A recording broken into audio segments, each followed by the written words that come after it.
Tudo bem, olá. Esse vídeo aí estou gravando às 12 horas e 46 minutos do dia 10 de outubro de 2025, um dia depois da nossa aula. E esse vídeo vem tentar responder, meio de improviso, no cabelo, preciso cortar o cabelo, veio tentar responder, ainda que de improviso, uma questão levantada pelo Rodrigo, nosso maestro Rodrigo Lessa, no grupo, né? Deixa eu ler aqui, no grupo no WhatsApp, grupo do... Ele diz o seguinte, né? Pergunta. Pergunto ele, Rodrigo. A tourada seria uma expressão cultural mais associada à visão grega de formação do mundo? Diga se a natureza, caos, me corrija se estiver errado, que criou os deuses pode vencer a homem-cultura. Não sei se eu entendi bem a questão, mas olha só, o que está por trás aí? Não é uma coisa assim que tem animado, ainda que subterraneamente, esses últimos cursos que eu venho fazendo, sobretudo o último curso que eu dei de filosofia, que eu falava da crise da metafísica como crise da modernidade, não é? O que tem por trás disso? E isso que estava por trás desse último curso, quem tem me ocupado intelectualmente, também acabou estando presente nesse curso sobre as óperas, né? Que de início eu estava pensando em trabalhar centralmente com a questão do amor e suas composições nas três óperas, né? Mas esse tema se insinuou e acabou também ocupando ao lado da questão do amor e suas composições a nossa leitura dessas três óperas. Que eu posso resumir isso, esse tema, como a dimensão ontológica da crise que nós temos diante de nós. A dimensão ontológica da crise, né? Que nós estamos diante de uma crise, eu acho que não há quem negue isso, né? Essa passagem da modernidade para a pós-modernidade, para a assim chamada pós-modernidade, ela é, a meu ver, evidencia essa crise, que a gente percebe como crise política, como crise de representação, como crise do capitalismo, como crise econômica, como crise ideológica, o ressurgimento de certos arcaísmos evangélicos. Então, a gente vê essas dimensões, como chamar assim, ônticas da crise. Mas, para mim, o mais importante, aí seria a minha contribuição ao debate, é chamar a atenção para a dimensão ontológica dessa crise. A dimensão ontológica não se percebe pela soma dos aspectos ônticos da crise, os aspectos ônticos, ou seja, políticos, econômicos, né, civilizacionais. Esses são aspectos ônticos. Eu estou querendo chamar a atenção para a dimensão ontológica da crise, porque eu estou convencido que só diante da dimensão ontológica da crise, os seus aspectos ônticos encontram a sua melhor inteligibilidade, a sua melhor compreensão. Então, meu ponto, meu pressuposto.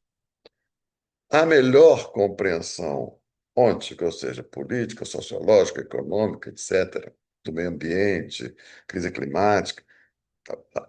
A melhor compreensão desses aspectos ônticos da crise depende de uma compreensão ontológica. Seria uma boa compreensão ontológica que lançaria a luz, né, sobre esses aspectos ônticos. Essa é a minha contribuição, que é muito mal compreendida, porque os aspectos ontológicos perderam, ao longo dos séculos, digamos assim, ao longo dos últimos decênios, foi perdendo centralidade de tal maneira que ninguém percebe a dimensão ontológica, né, da nossa existência, ninguém percebe isso. E quando alguém tenta trazer isso, é visto como um sujeito fora da realidade, um poeta lunático, um neferibata, um filósofo, né?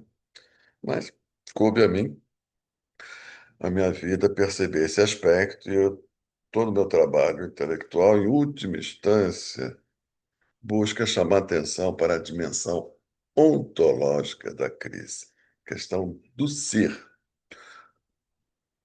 Como a questão do ser, a ontologia, é uma ciência sem objeto, a ontologia fica muito difícil de ser compreendida, porque nós compreendemos ciências com objeto, ou seja, as ciências ônticas. As ciências ônticas são aquelas que têm, são ciências, são saberes cujo objeto é muito bem delimitado, muito bem definido. Então, nós compreendemos isso, as ciências ônticas.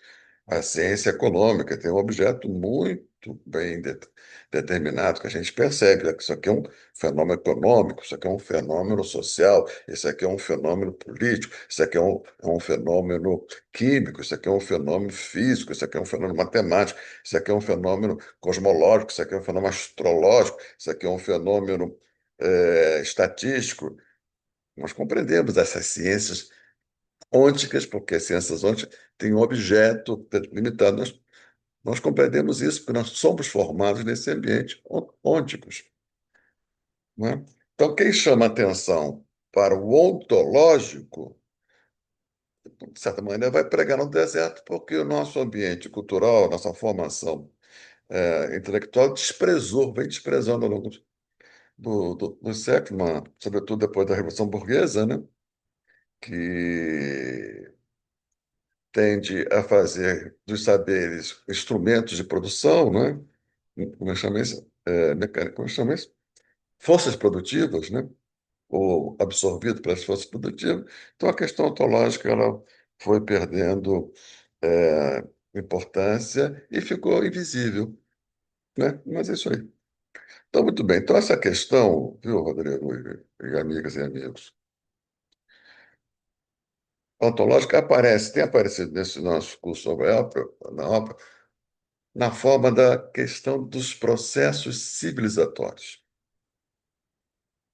né? E seus efeitos, vamos dizer assim, psíquicos. Os processos civilizatórios, como também produção de subjetividade. Então, o processo civilizatório, vamos pegar aqui as civilizações aqui da América, da Quechua, aqui dos nossos indígenas, da planície, do Planalto e do Altiplano, são processos civilizatórios que produziram subjetividades adequadas a esses processos civilizatórios. Então, os processos civilizatórios são também, não só isso, produção de subjetividade, porque a subjetividade humana não é algo dado, né? É algo transhistórico. Não, ela é maleável, ela tem uma característica plástica. A subjetividade humana vai adquirindo a forma no qual essa subjetividade está inserida, né? Daí o- esse, essa formulação da produção de subjetividade, né? Tudo bem, então vamos pegar aqui isso, quer dizer, essa questão da ontologia aparece no meu espírito porque eu estou convencido de que a crise que nós estamos atravessando não é apenas uma crise política, econômica, uma crise do capitalismo. Claro que é uma crise do capitalismo.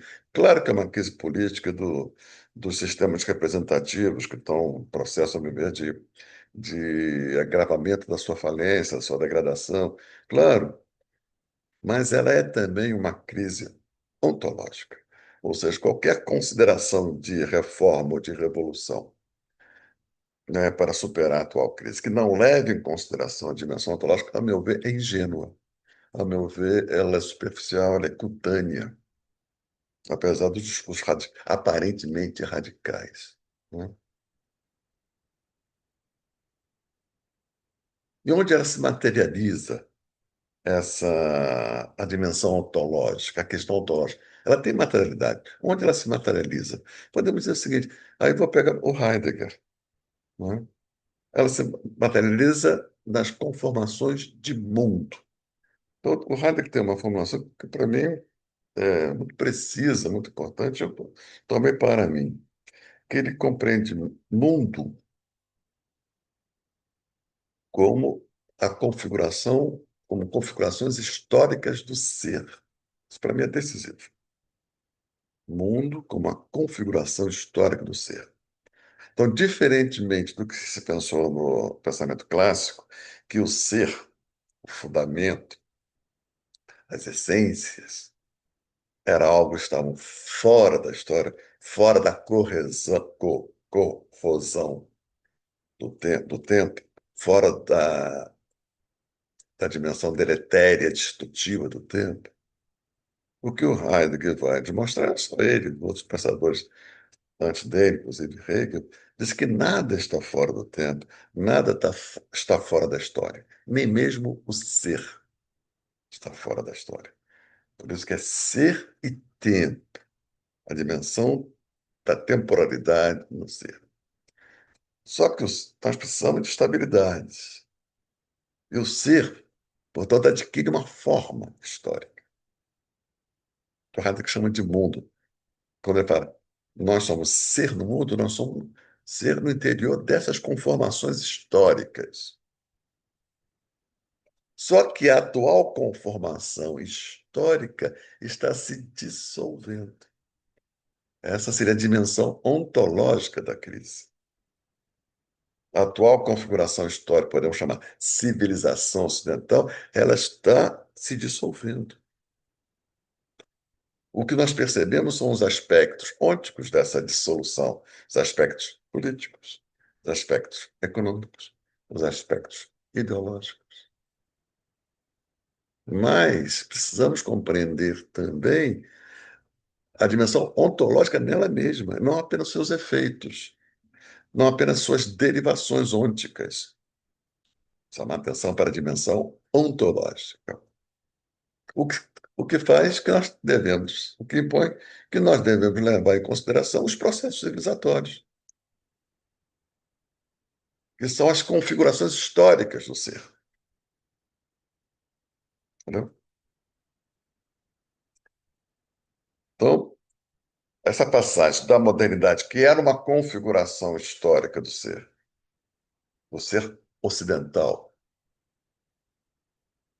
para a pós-modernidade, dá testemunho eloquente da crise ontológica, da dimensão ontológica da crise. E é interessante perceber o seguinte: a modernidade, nós sabemos o que é, né? A ciência, a ideologia do progresso, a emancipação, a suposta emancipação do homem pelo controle técnico da natureza, a democracia burguesa, né? Todos esses aspectos somados daria essa configuração moderna, da modernidade, que seria a face atual da configuração histórica do ser ocidental. Sabe? Agora, pós-modernidade, nós não sabemos o que é. Ela é apenas algo que vem depois de uma configuração muito bem delineada. Então, o fato mesmo da pós-modernidade não ter uma identidade, a identidade dela é por negatividade, não somos mais modernos. Mostra que a sua configuração, aquela configuração que está substituindo a modernidade, está em aberto, está em disputa, né? Aí acontece de tudo, né? Aí vem o retorno dos recalcados, que a modernidade recalcou, em disputa. Uma dessas forças é a extrema-direita, né? Então, que coloca o seguinte: não mais como no passado, mas no presente é um horizonte aberto para diversas possibilidades que ainda não se se afirmaram. Há uma crise clara de hegemonia. Há uma força querendo dar forma à pós-modernidade, que é a extrema-direita. E as demais? As demais meio que patinando, né? Oferecendo como solução a essa crise mais do mesmo, aumentar a dose do receituário moderno. Ao meu ver, essa situação só se compreende na sua radicalidade mediante uma abordagem ontológica. Abordagens ônticas, ainda que todas necessárias e imprescindíveis, mas mantido o seu aspecto ônicos, tornam-se ingênuas, de certa maneira, parciais, anódinas, até pueris. Uma solução meramente política, meramente econômica, meramente climática, meramente técnico-científica, sem essa dimensão. Entendeu? Daí, meu empenho em buscar outros, vamos dizer assim, horizontes de significação, outros estoques de referência para nós enfrentarmos a crise ontológica que está diante de nós. Daí meu interesse pela Pachamama, né? Que é outro horizonte civilizatório, que é um outro projeto de civilização, que coloca a relação do ser humano com isso que no Ocidente chama de natureza em outro lugar. Né? Eu sempre cito o capítulo 71 da Constituição do Equador. Né? Então, isso aí é o plano de fundo das minhas preocupações e de como eu estou encaminhando também um curso sobre a ópera, não apenas com amor, mas vendo ali os processos civilizatórios e as suas produções de subjetividades, tendo em vista isso, a crise ontológica que estamos diante de nós. Crise ontológica se manifesta no desfazimento crescente disso, dessa configuração mundo que foi a modernidade como estado da arte da civilização ocidental. A modernidade é o estado da arte, é o último estágio. E esse último estágio de quê? De uma determinada configuração histórica do ser. Se esse último estágio começa a se desfazer, aí se abre um campo para um vale tudo, que o Nietzsche chamou de niilismo, que Nietzsche chamou de as consequências da morte de Deus. Ele está apontando para a dimensão ontológica da crise, coisa que sempre, dimensão essa que sempre escapou aos marxismos, todos eles. Os marxismos, apesar da potência das suas análises, né, sempre é, operaram no interior desta configuração histórica que parecia, de certa maneira, como eterna. A configuração histórica mundo da civilização ocidental. Entendeu? Então, até aos marxismos, escapou a dimensão ontológica. Coisa que, a meu ver, não é mais possível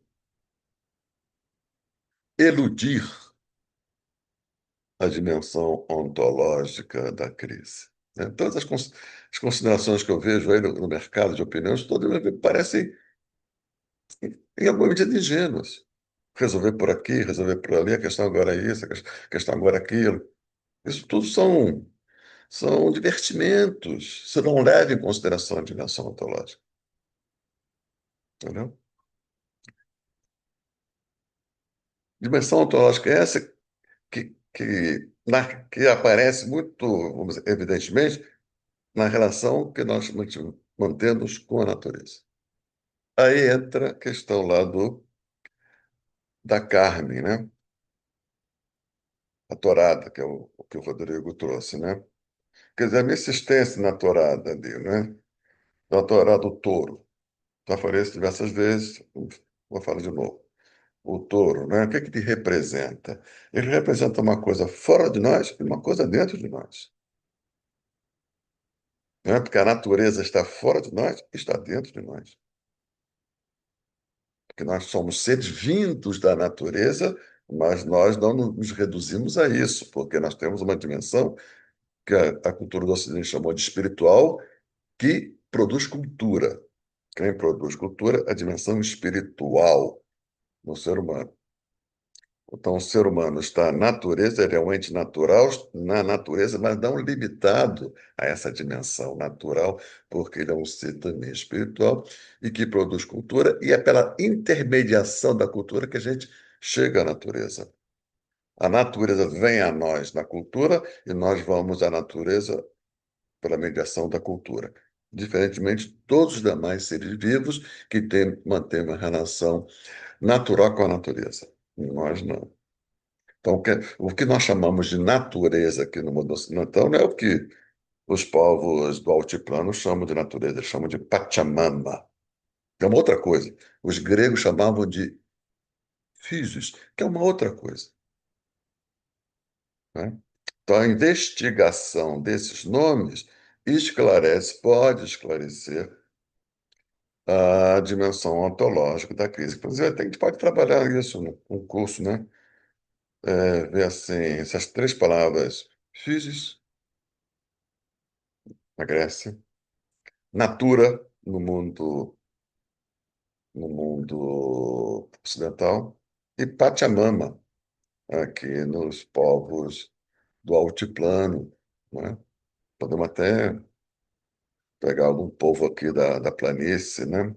Um povo indígena da planície e ver, examinar como eles chamam isso que nós chamamos de natureza, porque esses nomes não são neutros. Se você chama de natureza, natureza significa nascido, nascido.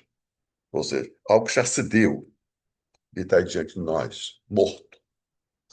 Essa palavra natureza significa isso. Na Grécia, physis significa nascendo. Phys, nascendo. Ou seja, o processo não está realizado. E nós nos realizamos no interior desse processo em curso. Isso é a Grécia. Pachamama. Pachamama é a mãe terra. No interior, em cujo vento nós ainda nos encontramos. Outra coisa, são outras coisas totalmente diferentes, que implica civilizações e que implica, portanto, configurações históricas do ser distintas. Está entendendo? Então, a gente pode até colocar isso aí como uma hipótese de trabalho, né? Para o desdobramento desse curso, né? Então, vamos ver aqui, voltando ao que o Rodrigo disse. Pergunta: a tourada seria uma expressão cultural mais associada à visão grega de formação do mundo? Sei, eu diria o seguinte: olha só, vamos pegar assim, dois personagens centrais, né? O Dom Escamilho, o toureiro, e o Dom José, né? Eles amam carne, cada um a seu modo. E temos a figura do touro e a figura da tourada. Então, quando o Dom Escamilho chega lá na taberna do Liraspácio, o que ele faz é descrever a corrida de touros. Como Carmen tinha descrito o amor. Carmen descreveu o amor. O amor é um pássaro rebelde que jamais conheceu lei e nem conhecerá. É um filho de cigana, um fã do boêmia. Ela é cigana, ela é uma boêmienne, ela descreve. Na taberna, ela descreve Carmen, toda a descrição, né? Então, Carmen descreveu o amor no primeiro ato. No final do segundo ato, ela descreve a taberna do Vila Spácia, onde se dança a seguedilha e onde se bebe manzanilha. Ela descreve uma cena de amor que ela projeta ter com Dom José. Quando se inaugura o segundo ato, na abertura do segundo ato, quando ela dança, o que é que ela faz? Ela descreve a fusão da dança com a música, descrição, uma fusão perfeita. Então, é como se ela estivesse antecipando o que ela esperava ser uma fusão perfeita dos corpos dela e de Dom José. Aí vem o toreador Dom Escamillo, que descreve a tourada. O que acontece na tourada? Né? Ele descreve, sobretudo, a plateia, os sentimentos da plateia na tourada. Então, a tourada nós temos três coisas. O touro, o que é o touro? O que significa o touro? Temos que responder essa pergunta. O toureiro, o que significa o toureiro? Temos que responder essa pergunta. E a plateia, e as suas emoções. O que a plateia quer quando vai à tourada? Ela vai em busca de quê? Né? Aí teria um quarto elemento, a tourada e os seus personagens, o touro, o toureiro e a plateia. Né? O Diamante leva em consideração, com mais atenção, o que Dom Escamillo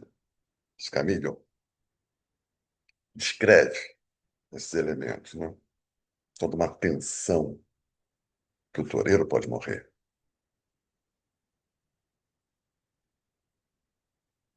Então, tá, mas assim, o touro seria essa força hostil da natureza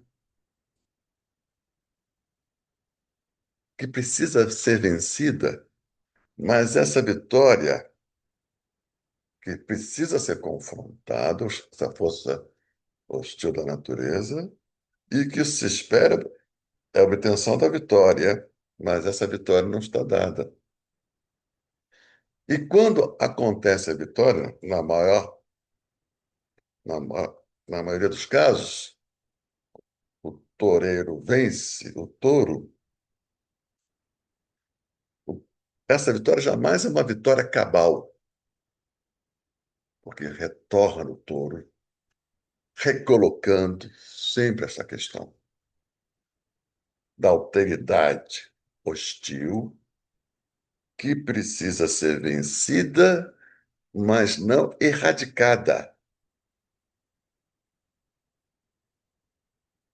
Esse é o segredo da tourada. Vencida, mas não erradicada, porque se fosse erradicada, não teria mais tourada. A vitória sobre o touro nunca é cabal. Talvez isso queira dizer algo que é intrínseco à nossa condição de seres existentes.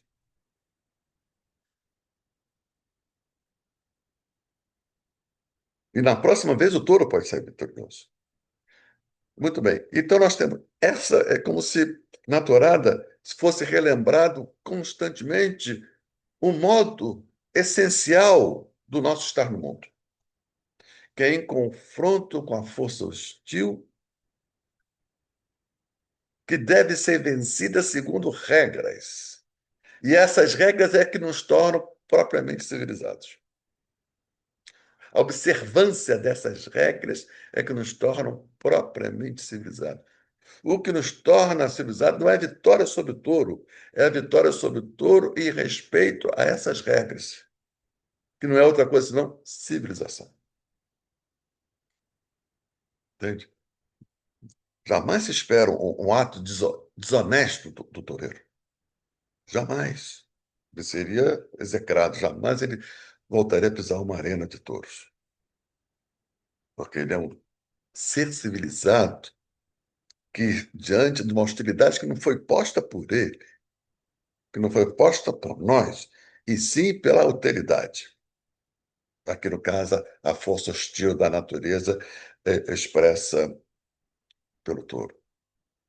Acontece que essa força hostil da natureza, que está fora de nós na figura de touro, ela também está dentro de nós na figura de carne, do amor, tal como descrito por Carmen. Entendeu? Então, preciso dar uma chance ao touro, como eu preciso dar uma chance a essa dimensão do touro em mim, que aparece em mim como ódio, mas também como amor. E ambos, tanto ódio como amor, não tem lei e nunca terá. Se isso que não tem lei nunca terá, como eu posso vivê-lo? A Karma apresenta um modelo de vivência disso, na liberdade da própria exercício do amor. Entendeu? Então, se eu mato o touro definitivamente, eu mato definitivamente em mim a possibilidade de amar. Por isso que a gente dá uma segunda chance ao touro na próxima torada. Entendeu? Então, isso aí, colocando nesses termos, nós temos aí um projeto, um reconhecimento de como a natureza é uma dimensão hostil, mas também uma dimensão que nos traz vida, e vida com promessa de abundância. É assim que Carmen descreve o possível encontro dela com Dom José na taberna do Lila Spácia, não é? E também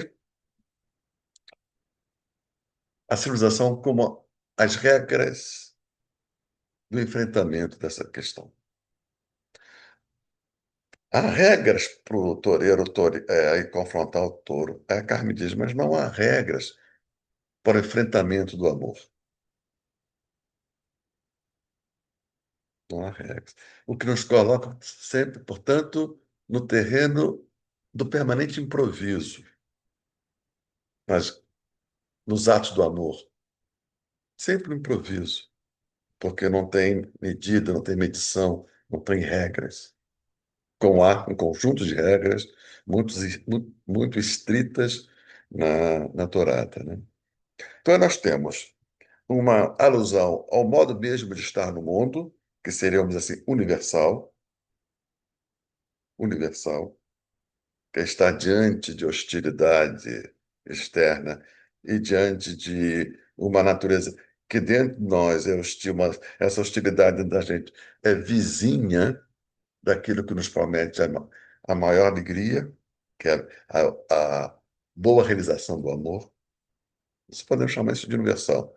Estaria aí, né, no altiplano, no planalto e na planície. Mas a forma da lida, não, ela é historicamente constituída, né? E o Dom Escamila aparece como o exemplo melhor, da melhor resolução desse desafio, né? O que eu chamei de o homem ético. O ético é aquele que se faz a si mesmo, aquele ético é aquele formado, que se formou, é aquilo que estava lá no banquete de Platão, na figura do Sócrates. Sócrates é uma espécie de Dom Escamilho do enfrentamento desse touro que é o amor. Com toda a descrição, né, da, do caminho que ele percorreu sob a orientação de Diotima. Pois esse homem ético, porque ele se autoformou. Dom Camilo é um homem ético porque se autoformou. O Dom José é um homem da moral. Ele não é, ele não tem um processo de autoformação. Ele tem a observação das regras morais e das regras legais. Ele se faz na conformidade. Busca se fazer na conformidade, no respeito às normas vigentes. A retreta, quando toca, né? Ele diante de Carmen, mas a retreta toca. Ele é um homem da moral, não um homem do prazer, mas atravessado pela paixão.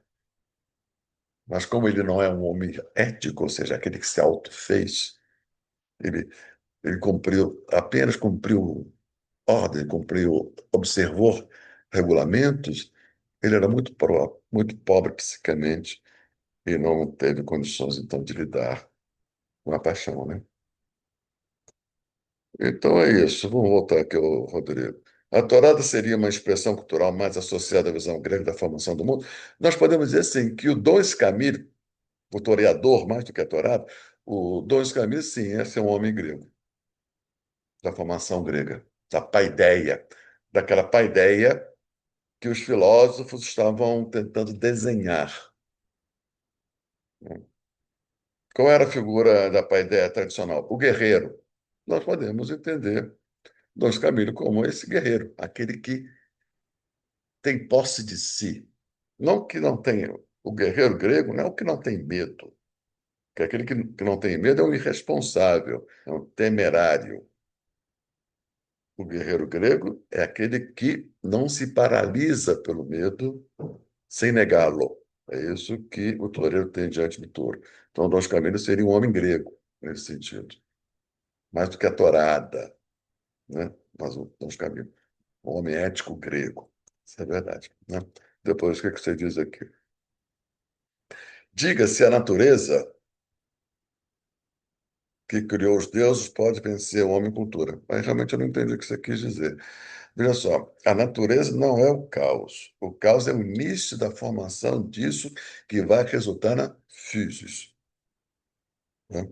Physis seria esse corpo ainda vivo, ainda em movimento, que se movimenta a partir das forças imanentes a ele, diferentemente na visão judaico-cristã, que a natureza e os homens se movimentam em última instância mediante os desígnios da providência, que é uma força externa que transcende, né? É isso aí, não sei se ajudou, né? Eu fico por aqui. Qualquer dúvida, vocês me questionam que a gente vai conversando ao longo do tempo, tá? Abraços e beijinhos e carinhos sem ter fim.